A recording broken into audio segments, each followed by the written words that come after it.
Gold ரேட்டை பார்த்தா அந்த பக்கம் தலை வச்சு கூட படுக்க தோணவே இல்லை. இன்ஃபேக்ட் என்னோட கல்யாணம் ஒரு 30 இயர்ஸ்க்கு முன்னாடி நடந்தப்போ it was just 300 rupees. Okay, இப்போ அது மாதிரி எங்கேயோ போய் நிற்கிது. இது என்ன நடக்குது நாட்டில்னு எனக்கு புரியல. I don't know, nobody seems to be concern about it. எனக்கு அதை நினச்சா கொஞ்சம் வருத்தமாக தான் இருக்குது. கடைக்கு போனால் கூட்டம்லாம் இருக்குது, அதே அளவுக்கு கூட்டம் இருக்குது, எல்லாம் இருக்குது. ஆனால் எப்படி சர்வே பண்ணுறாங்க மக்கள்னு எனக்கு புரியவே மாட்டேங்குது. ஆனால் வேறு வழியும் இல்லை, கோல்டு வாங்கி தான் ஆக வேண்டிய சுச்சுவேஷன் இருக்குது. கண்டிப்பாக எதிர்பார்க்கலாமா? இவ்வளோ விலை ஏறும், இவ்வளோ எப்படி வாங்க முடியும்? இவ்வளோ விலைவாசி ஏறும்னு தெரியாதுமா எங்களுக்கு. இப்படியே போனால் வாழ்க்கை பொம்பளை பிள்ளைங்க பெற்றவங்களாம் ரொம்ப வருத்தப்படுவாங்கம்மா. தங்கத்தை பற்றி இப்போ பேசக்கூட முடியாது, அவ்வளோ ரேட்டு போயிட்டு இருக்குது. நான் வாங்க சொல்ல கடைசியாக வந்து 1500 அரை சவரம் வாங்கினேன். ஒரு சவரம் இன்றைக்கி 1.5 லட்ச ரூபா 140 வருது. பார்க்க போனீங்கன்னா இப்போ தங்கத்தெல்லாம் வாங்க முடியாது என்னால்.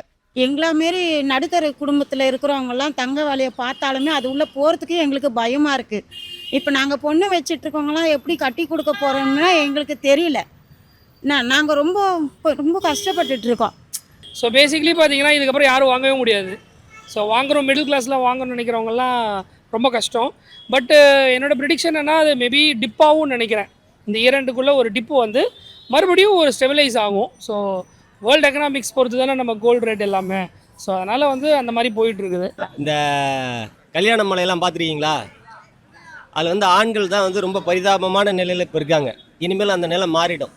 பொண்ணு வீட்டுக்காரெல்லாம் இனிமேல் கொஞ்சம் இறங்கி வருவாங்க. ஏன்னா அவனால் இப்போ நகை போட முடியாது. 10 பவுன்னாலே 12 லட்சம் வரும். அதனால் இருக்கிறத கட்டிட்டு போப்பா அப்படின்ற மாதிரி இந்த மாதிரி ஆண்களை வந்து ரொம்ப டார்ச்சர் பண்ணுறது இனிமேல் குறையும். அதனால் தங்க விலை ஏறினது நல்லது.